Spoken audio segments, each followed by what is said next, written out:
solusyon pala sa mga nangingitim na balat, lalo na ngayon na sobrang init na ng panahon.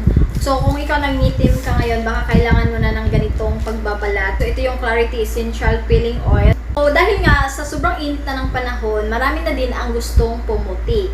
Ito yung may recommend ko sa inyo, products na nakapag-lighten siya ng iyong balat. So, don't worry mga loves, sobrang affordable lang itong products na ito. I-share ko na sa inyo itong products na to kung paano nga ba ang tamang paggamit ito. So, kailangan mo lang pala dito is huwag mo siyang i-direct na i-apply dito sa skin mo, kundi gumamit ka ng bulak. So, kukuha ka ng bulak and patakan mo yung bulak ng ganitong products. And then, yun yung ipahid mo ng dahan-dahan sa area na gusto mong paputiin.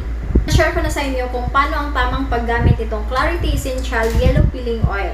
So, ito mga loves, meron tong dapat na sundin kung paano ang tamang paggamit nito. So, ang kailangan mo pala dito pag ginagamit mo tong peeling oil na ito ng Clarity Essential is kailangan wag mo siyang i-direct na ilagay doon sa area na gusto mong paputiin or dito sa skin mo, kundi kailangan mong gumamit ng bulak. So, meron na tayong bulak dito and ito yung lalagyan natin ng products. Pwede din pala kayong gumamit ng bulak or kung meron kayong brush, hindi mo siyang gamitin ng 3 beses sa isang araw. So, kailangan mo lang siyang ipahid ng dahan-dahan ng ganyan. Gaganyan mo lang or pwede mo siyang ilagay doon sa tuhod mo. Pwede din sa singit or dapat dahan-dahan yung paggamit nito. Or pwede din sa kilikili kung maitim yung kilikili mo. So, nakakapagputi talaga to kasi tinatanggal niya yung mga lumang skin. Dapat gamitin mo siya everyday ng 3 beses sa loob ng 3 araw. Dapat magkasunod na araw mo itong gamitin and pwede kang mag-apply nito ng umaga, tanghali at gabi. So, kung umaga kayo maglalagay, so dapat merong 15 minutes interval per application.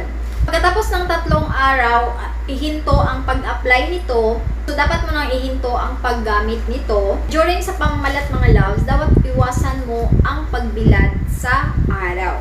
Yung tamang paggamit nitong Clarity Essential Peeling Oil, so dapat 3 days mo lang siyang gagamitin and 3 times mo siyang gamitin sa isang araw yung paggamit ito. So, pwede umaga, tanghali at gabi. So, asahan nyo, magbabalat talaga yung skin mo, lalo na doon sa party or doon sa area ng yung balat na merong maraming mga dead skin or lumang skin. So, ito yun mga loves, Clarity Essential na peeling oil. So, kung gusto nyo magpapagibawi tayo nito, so comment kayo sa baba kung ito yung gusto nyong products na isa sa mga ipapag-giveaway din natin. So ito, meron pala tong size din na 15 ml, 60 ml, and ito yung pinakamalaki, 120 ml. Maglalagay pala ako sa comment section or sa description box or sa yellow basket kung saan nyo ito mabibili tong products na ito. So yun lang. Thank you so much for